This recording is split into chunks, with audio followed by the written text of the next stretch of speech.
Hello, everybody. Today's topic is clinical and practice guidelines, the good, the bad, and the ugly. Um, the, the reason for this talk today is to discuss what guidelines are. We see a lot of guidelines every day as clinical practitioners. We see guidelines coming from the left, from the right, from everywhere. We see guidelines for everything in every topic of medicine. So from blood sugar management to blood pressure management to kidney disease to pediatrics, anything.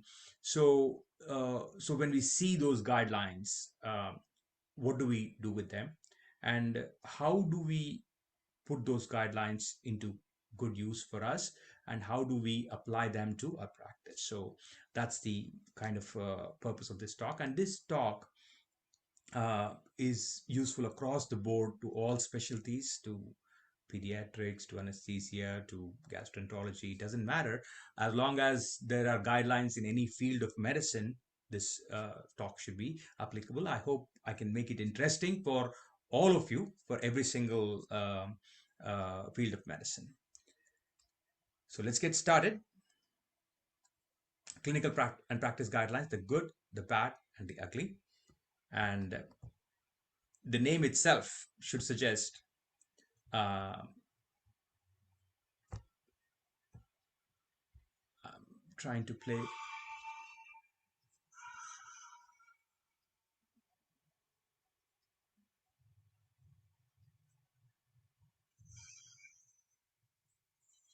I hope everyone recognizes that music.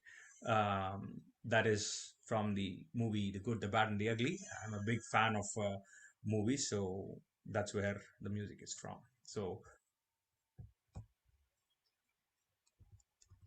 the disclaimer: I'm the director for the Center for Pain Management in Bowling Green, Kentucky. I'm the uh, I didn't know if you heard the audio that very well, but that was the music from Good, Bad, and Ugly. And I'm the director for the Center for Pain Management, Bowling Green, Kentucky. I'm the vice president of the Gandhi Medical College Global Alliance, and I'm the past president for the Kentucky Society of Interventional Pain Physicians, and I teach for the American Society of Interventional Pain Physicians. So there's no outside funding, grants, or industrial support for this presentation, and I've used information, slides, images, and material from my society's ASIPS publications, Dr. Manchikanti, and the National Center for Biotechnology Information, NCBI, the Institute of Medicine. I've used a lot of information from them, and you'll see why. And the ECRI, the British Medical Journal, Pain Physician Journal, PubMed, and other journals, and all my articles. Um, Conflicts of interest that I have to declare. Um, I am the co-author. I'm one of the authors for several of the guidelines that we published, our society published in pain management. For example, epidural interventions in management of chronic spinal pain, the ASIP Comprehensive Evidence-Based Guidelines in 2021, very, very recent, a few months ago. And then we published evidence-based guidelines for facet joint interventions in 2020. And then the bone marrow concentrate it's a policy position statement. It's not a guidelines. The other ones are guidelines, like safe and effective use of antithrombotics, and then responsible, safe, and effective prescription of opioids for chronic non-cancer pain. That's a guidelines. So these are all guidelines that I'm the co-author of. I can call this my area of expertise rather than conflicts of interest, but I'm calling it conflicts of interest because simply because I'm the author of these guidelines, I can sit here and tell you guys that, hey, guidelines are great, use them.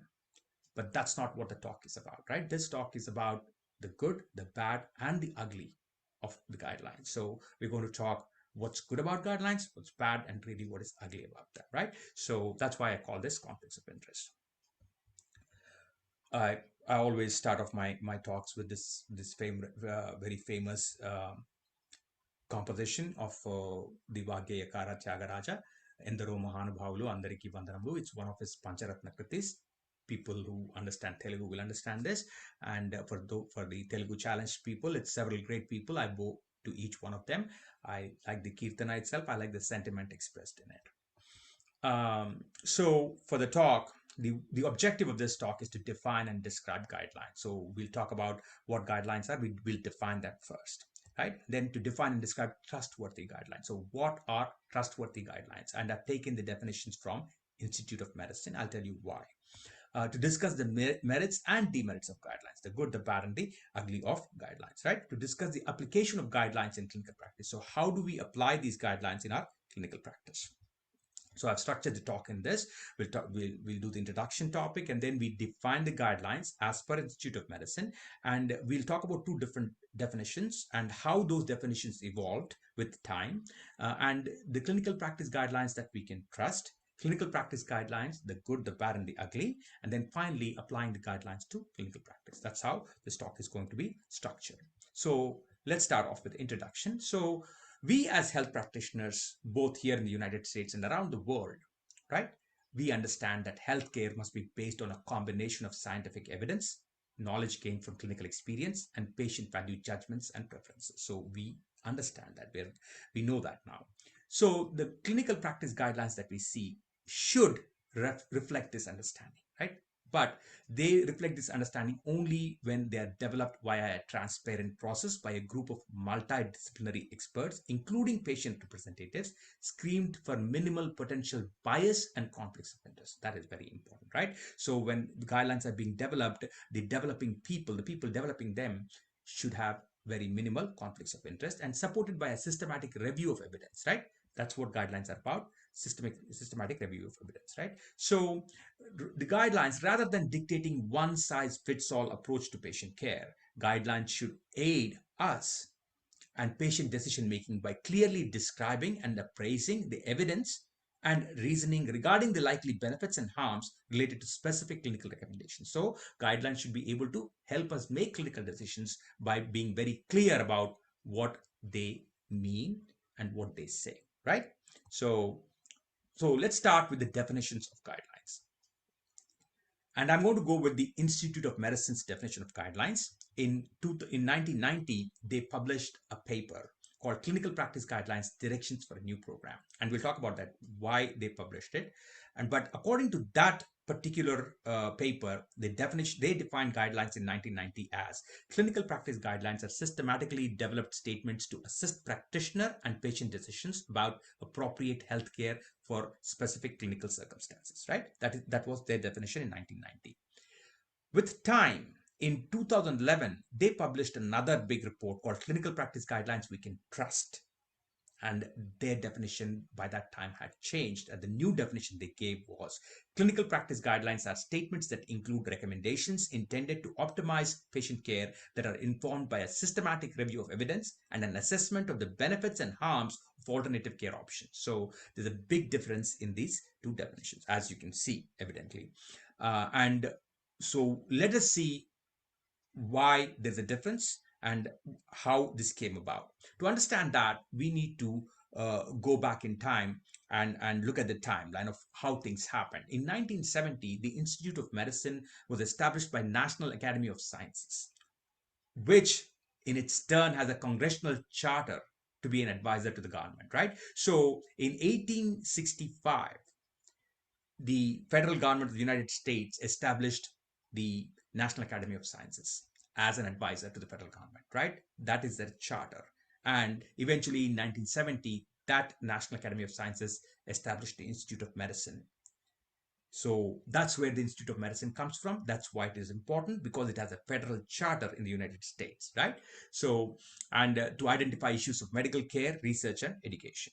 So in 1989, there was an act, there was a legislation in the United States that's called the Omnibus Budget Reconciliation Act.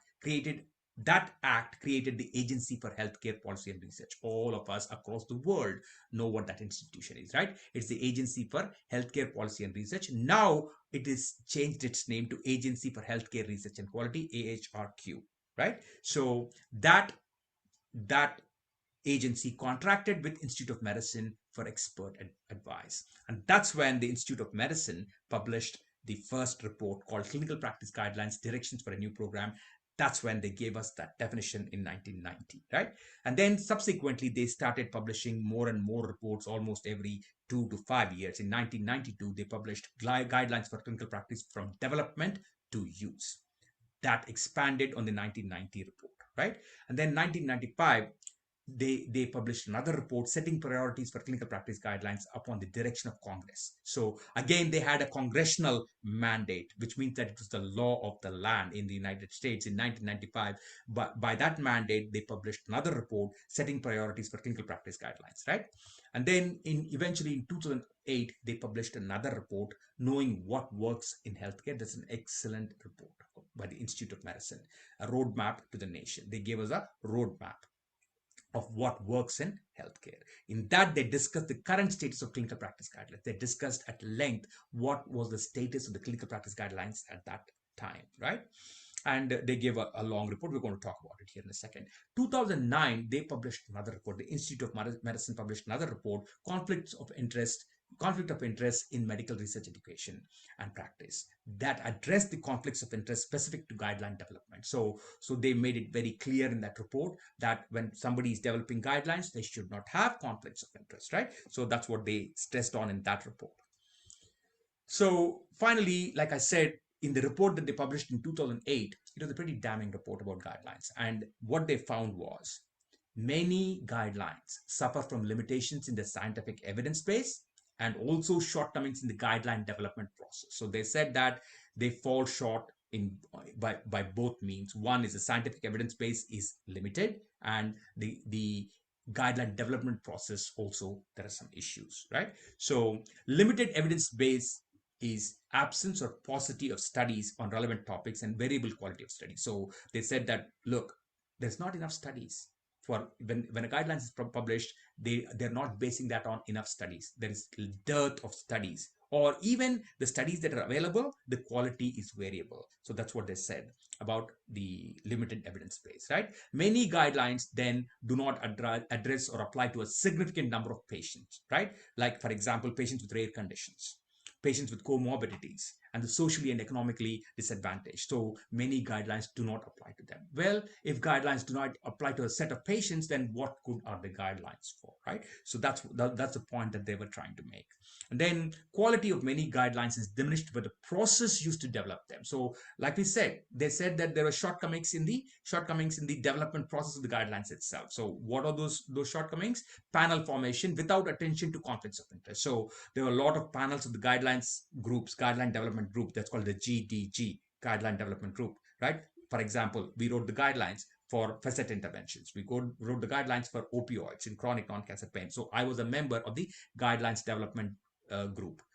So they asked me for conflicts of interest. I had to declare conflicts of interest. So a good example is I'm writing the guidelines for opioids, right? If I have a share in Purdue Pharma, which makes OxyContin, that's a clear conflict of interest.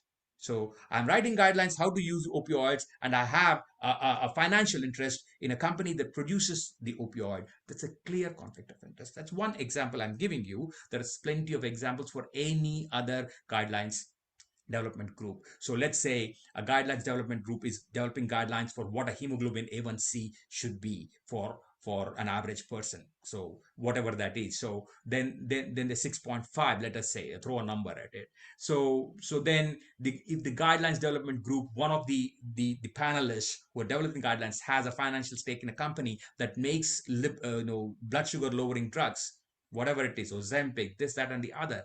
So they should not be writing the guidelines because they have a financial interest that clashes with the guidelines that they are developing. So they made it very clear that a lot of guidelines development groups did not disclose enough conflicts of interest.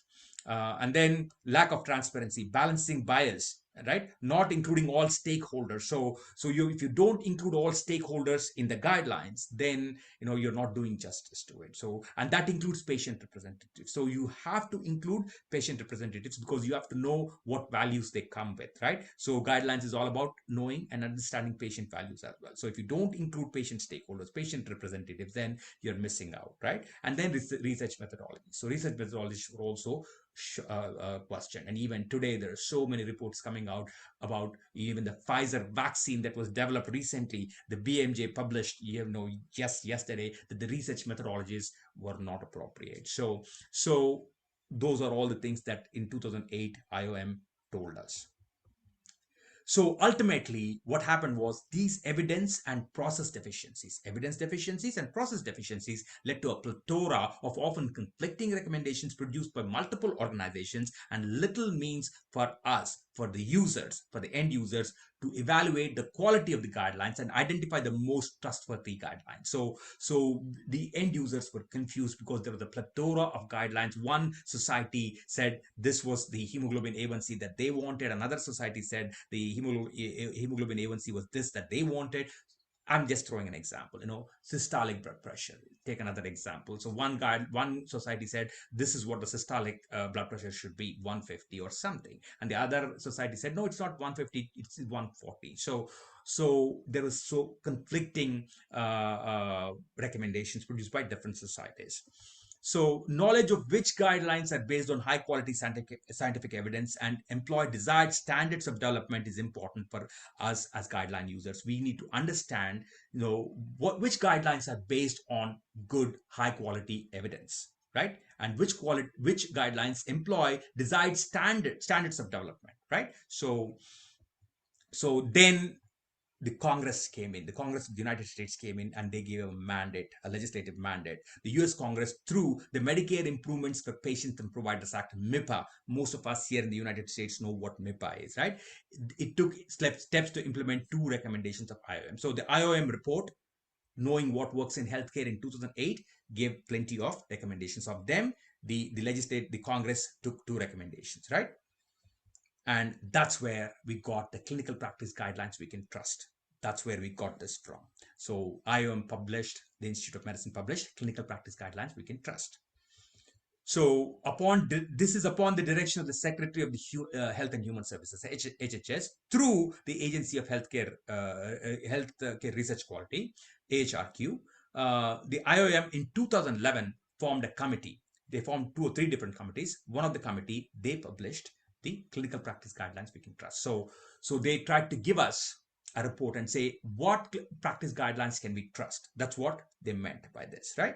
So the committee updated the definition of guidelines. That's when the definition was updated from 2008. Remember the 2008 definition? Now they gave us a new definition in 2011, and I'm not going to read the same thing. They included this definition, right? So the new definition provides a clear distinction between the term clinical practice guidelines and other forms of clinical guidance derived from widely disparate development processes like consensus statements, expert advice, and appropriate use criteria. So this guidelines, they made it very clear that CPG, clinical practice guidelines, are different from, let us say, appropriate use criteria, right? Or expert advice. So expert advice is different from guidelines. So this definition makes it very clear. And that's why it has evolved. Definitions have evolved from 1990 till 2011. So in that report, the IOM clearly tells us what are trustworthy guidelines and how do you develop, what are the standards for development of trustworthy guidelines, right? So to be trustworthy, the IOM, Institute of Medicine, said guidelines should have this following. 1, the guidelines should be based on a systematic review of the existing evidence. So all evidence must be reviewed. So the guidelines should be based on a review of the existing evidence. And guidelines should be developed by a knowledgeable, multidisciplinary panel of experts and representatives from key affected groups. So they said that the guidelines development group has to be knowledgeable and multidisciplinary panel of experts, right? And from affected groups. Consider important patient subgroups and patient preferences as appropriate. So the guidelines development group has to pay attention to different patient subgroups, like we said before, economically disadvantaged subgroups, or patients with comorbidities or some other conditions. We have to consider those subgroups as well. And patient preferences. What are patients' preferences, right? You have to consider that as a part of your guideline as well, right? As appropriate. And then be based on an explicit and transparent process that minimizes distortions, biases, and conflicts of interest. So the process has to be explicit and transparent. It has to minimize any distortions, biases, and conflicts of interest. So the conflicts of interest should be minimal. Provide a clear explanation of the logical relationships between alternative care options and health outcomes, and provide ratings of both the quality of evidence and the strength of recommendation. So any guidelines what do? We first review the evidence, right? So when we review the evidence, we have to provide ratings for the quality of that evidence, right? So that's where, grade 1 quality, grade 2 quality, grade 3 quality, or grade A, grade B, grade C, grade D, or and then the strength of recommendation. So based on that review of the evidence, we are going to recommend something. So we have reviewed the literature, we have reviewed whatever is available today, information that is available today, and then based on that review of evidence, we are going to give you the recommendations. And these recommendations also, we have to grade them: grade 1 recommendation, grade 2 recommendation, grade 3 recommendation, grade 4 recommendation, right? So the evidence can be classified according to grade A evidence, or class 1 evidence is the evidence that comes only from, let's say, double blinded studies, double blinded placebo controlled randomized RCTs, right? That may be grade 1. So anything less than that comes in, becomes level 2, level 3, level 1, level 2, level 3, level 4 evidence, right? So this is the evidence we have. And based on this evidence, we are going to make this recommendation. So if the guidelines say the hemoglobin A1C has to be 6.5, then they have to say this recommendation is strength 1 recommendation, meaning that it has the highest evidence, and it is the highest recommendation that we can make. So that's how it should be. So a good trustworthy guidelines should give you both the quality of evidence and the strength of recommendation. It should be graded or rated, right? So, and then ultimately they said trustworthy guidelines should be reconsidered and revised as appropriate when important new evidence warrants modifications of recommendation. So these guidelines, trustworthy guidelines, is nothing, it should not be written in stone, right? Today, you are saying the hemoglobin A1C is 6.5, and tomorrow, if some evidence comes and says that no, you don't, it doesn't have to be 6.5, it can be 6, or it has to be 7.5, then these guidelines should correct themselves and then go on forward and say that we are making the changes because there is new evidence. So these are all the characteristics of trustworthy guidelines. So then these are the characteristics they said. And then how do you develop trustworthy guidelines? So to develop trustworthy guidelines, the Institute of Medicine gave us 8 edicts or 8 rules again. So 1, establishing transparency. So when a guidelines is being developed, a guidelines development group comes together, it has to be transparent. The process by which the guidelines is developed and funded also should be detailed explicitly and publicly accessible. So everyone should be able to access what the guidelines group consists of and what the funding, where the funding is coming from, right? So management of conflicts of interest, they made a big deal about this, and so should they. And that is very, very, very important. Conflicts of interest are very, very, very, very important, right? So prior to the selection of the guidelines development group, prior to the selection, all the individuals being considered in that group should declare all interests and activities potentially resulting in conflicts of interest, right? So, for example, we developed the guidelines for, let us say, facet injection. We developed the guidelines for opioids. So they asked me, even before they took me to group, what are your conflicts of interest? Do you own any financial, stake in any of these corporations, companies? Luckily for me, I don't have any conflicts of interest. I have no financial interest whatsoever. So the point is that every guideline development group member should be asked for conflicts of interest, right? So a written disclosure should be given, and reflecting all current, not only current but planned, in the future, commercial, non-commercial, intellectual, institutional, and patient conflicts of interest, right? So to the scope of the guidelines, whatever guidelines you're developing, if you have any conflicts of interest in any of these different things, intellectual, institutional, you should be able to declare them and see that may disqualify you from being a member of the guidelines development group, right? So divestment. So let us say if I have a conflict of interest and if I want to be a part of that group, then I should be able to divest my interest, right? So members of the guidelines development group should divest themselves of financial investments they or their family members have in, and not participate in marketing activities or advisory boards of entities whose interests could be affected by CPG recommendation. So if you are going to give guidelines, then you or your family should divest yourself from any conflicts of interest that you have. If you have conflicts of interest, you should, especially financial interests, you should divest yourself from that, right? So uh, and guideline development group members should not have conflicts of interest if possible at all, but if it is not possible, it should be a minimal number, right? So a minority of the guidelines development group, the chair of the group and the co-chair of the group should have no conflicts of interest. The main two people of the guidelines development group should not have any conflicts of interest, right? So and funders should have no role in the guidelines development. So people who are funding, let's say, like once again, Purdue should not have a role in developing Purdue Pharma, which makes OxyContin, should not have any role in writing the guidelines for safe opioid prescription, right? They should not have a role in it. That's a clear conflict of interest.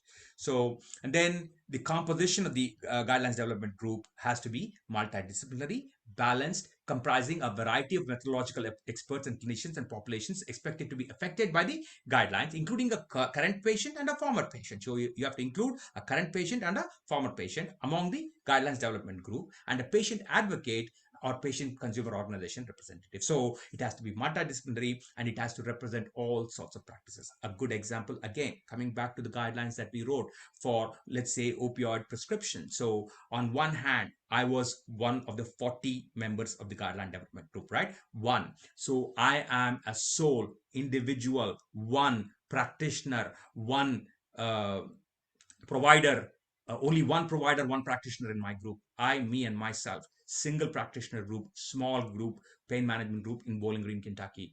I was included in the guidelines group, and on the other end, we had the big,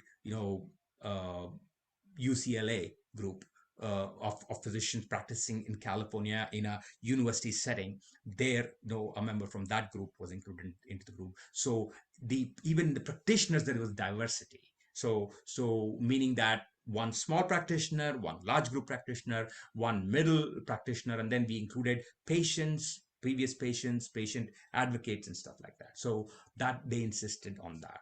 And then the systematic review and the guideline intersection, the guideline developers should use systematic reviews that meet standards. So they just can't say we've reviewed this. So they have to they have to review the standards set by, as per the standards set by the Institute of Medicine, right? So Committee on Standards of um, Comparative Effectiveness Research and systematic review. So they have to follow those standards, right? The guidelines development group and systematic review team, these teams should interact regarding the scope. So they should be always interacting. So they cannot be separate. So somebody can be doing the review and somebody else cannot be doing the guidelines. So they have to be interacting nicely to be able to communicate about the guidelines, right? So establishing evidence foundations for and rating strength of recommendations, right? We talked about this before. So for each recommendation that the guidelines gives, the following are necessary. So if the guidelines group comes out and says the hemoglobin A1C of a patient should be 6.5, then they should say why. An explanation of the reasoning underlying the recommendation, including a clear description of potential benefits and harm. So they should say why are they saying it's 6.5. Explanation of the reasoning underlying the recommendation, right?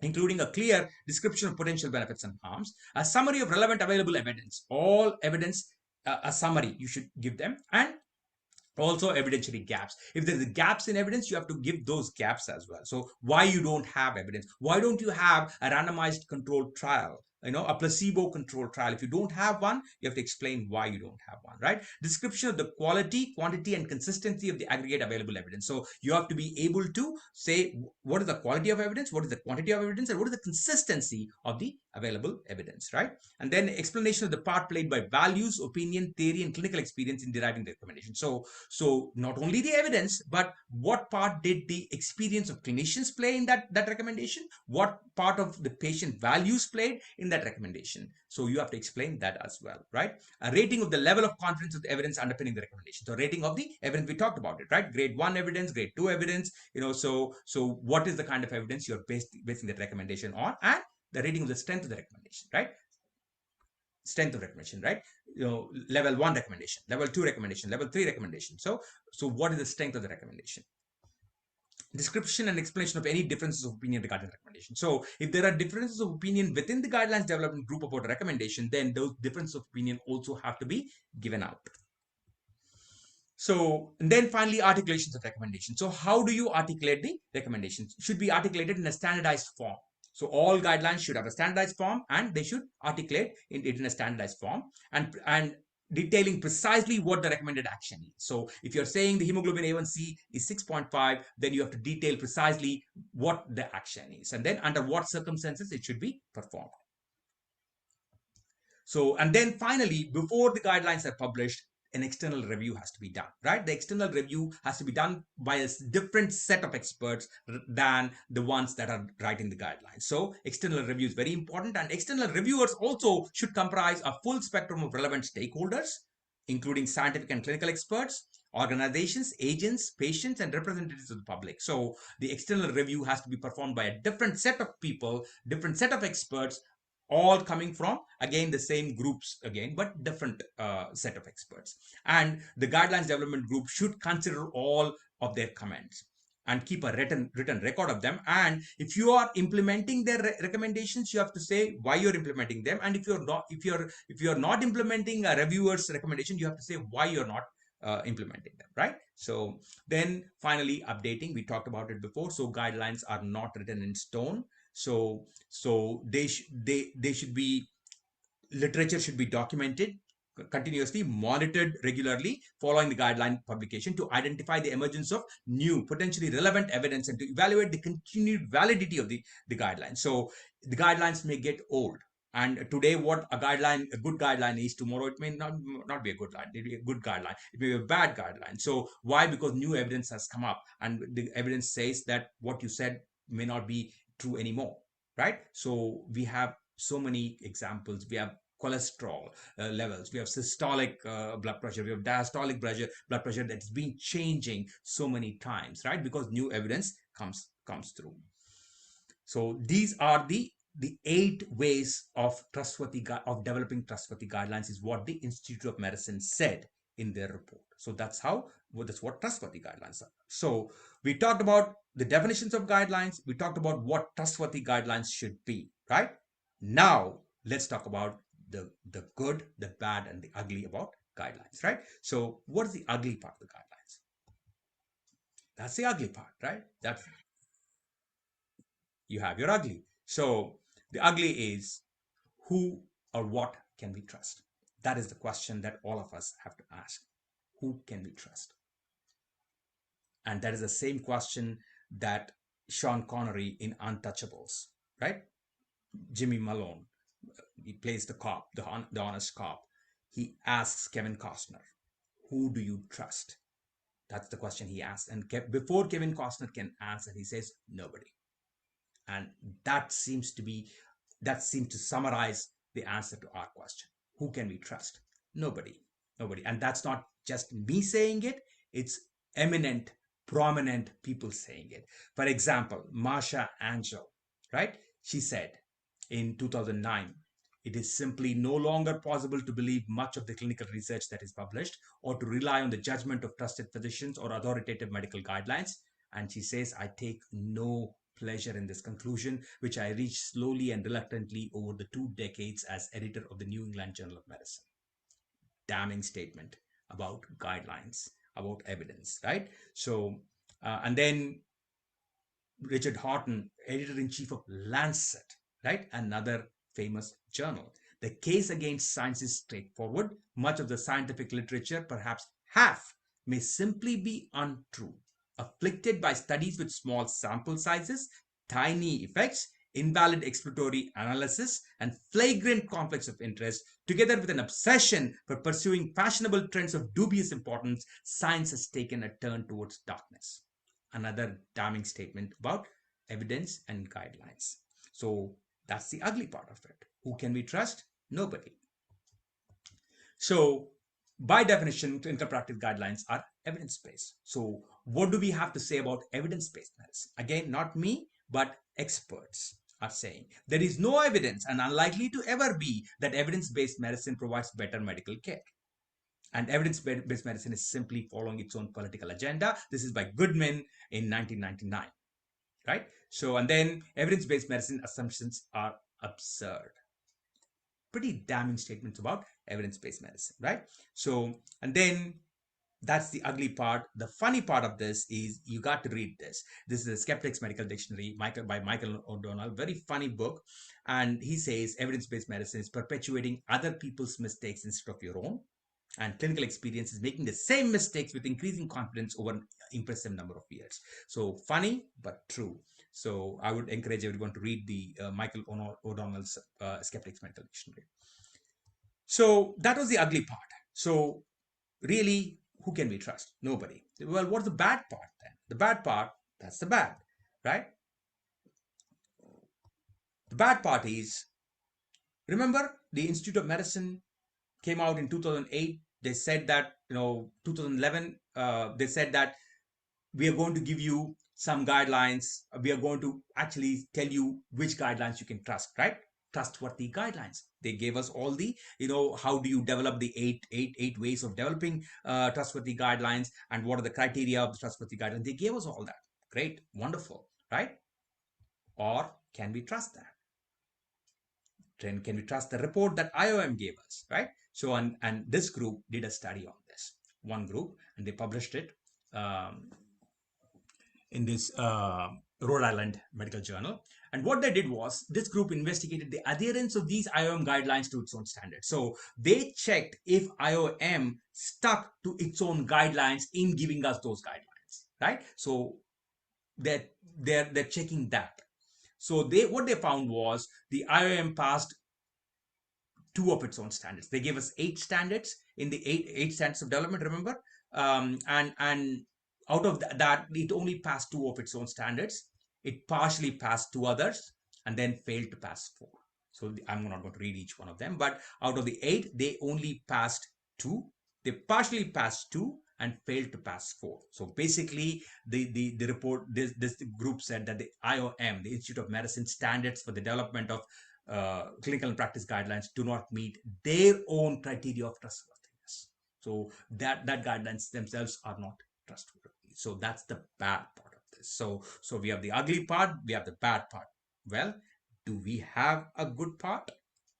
We'll come to that. So if it is evidence-based medicine, you can't rely on it, then what alternatives do we have to evidence-based medicine, right? That's what we need to ask ourselves. So we can either practice one of these alternatives. One is eminence-based medicine, right? The more senior the colleague, the less importance we have in anything as mundane as evidence. So clinical experience is the king. This is what I know. This is what I've done for many years, and this is what I believe in, and that is eminence-based medicine, right? So white hair, it gives you that more, it's called the halo effect, right? So vehemence-based medicine is the next, the other way of practicing medicine, right? Substitution of volume for evidence is an effective technique of browbeating your more timorous colleagues, right? So you can browbeat your colleagues just by arguing loudly that this is what is right, and that's all there is to it, right? So this is either eminence-based medicine or vehemence-based medicine, right? And then it comes the eloquence-based medicine, right? Eloquence-based medicine is the carnation in the buttonhole, the silk tie, the Armani suit, and tongue. And so sartorial elegance and verbal eloquence are powerful substitutes for evidence, so that you can practice eloquence-based medicine. This is a very nice article, again published in the British Medical Journal. I will refer you, all of you, to this. A funny article, but very true article about alternatives to evidence-based medicine, right? So, and then providence-based medicine. Providence-based medicine, bringing God into medicine. So if nothing works, I have no idea what to do, then the decision may be best left in the hands of the Almighty, right? So that is providence-based medicine. And then diffidence-based medicine is, so I'm not going to do anything because of a sense of despair.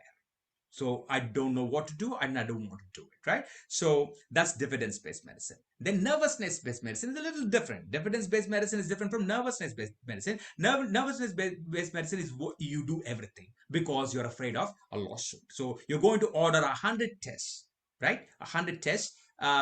So fear of litigation is a powerful stimulus to over-investigation and over-treatment, right? So that's nervousness-based medicine. And then finally, they talk about confidence-based medicine, and very funnily, they reserve it for surgeons.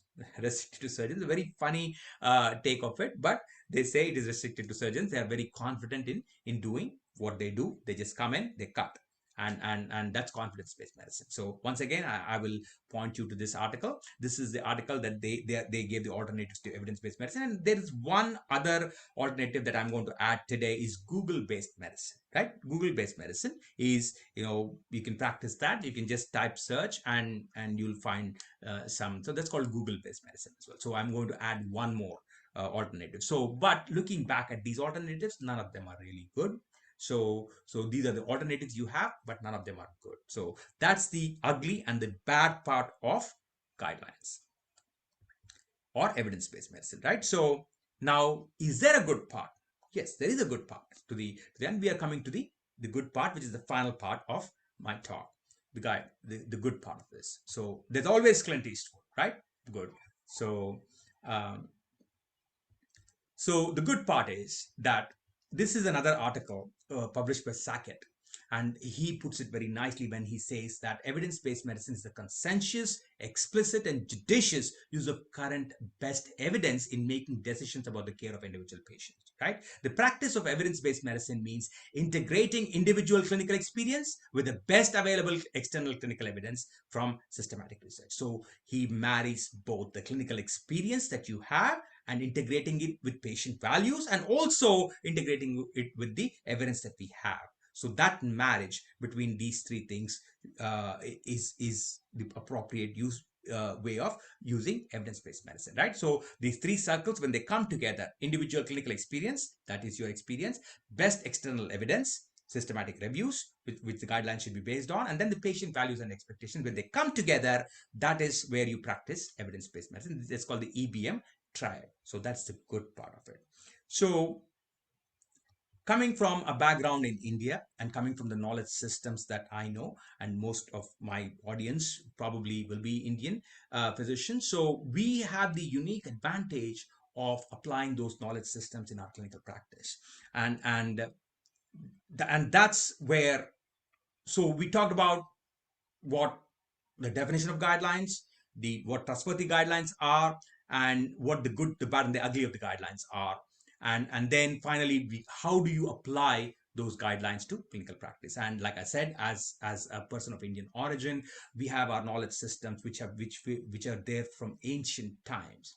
And we can apply those knowledge systems to our clinical practice, especially about the guidelines, right? So for that, we need to know what the valid means of knowledge are in Indian philosophy, right? Indian philosophy, the Shad Darshanas, we have the six Darshanas, which give us the six philosophical thought systems, which are the main thought systems of India, which include the Sankhya, the Yoga, the Nyaya, the Vaisheshika, the Mimamsa, the Vedanta. All these six groups of knowledge systems give us what the valid means of knowledge is. So in Indian philosophy, so how do we know what is right? Like, how do we know what is true? What is knowledge? So for that, we are given pramanas, right? The proof of valid means of knowledge. So what is the proof that something is true, right? So what are the proofs? There are six pramanas according to the Indian systems of thought, of which four are accepted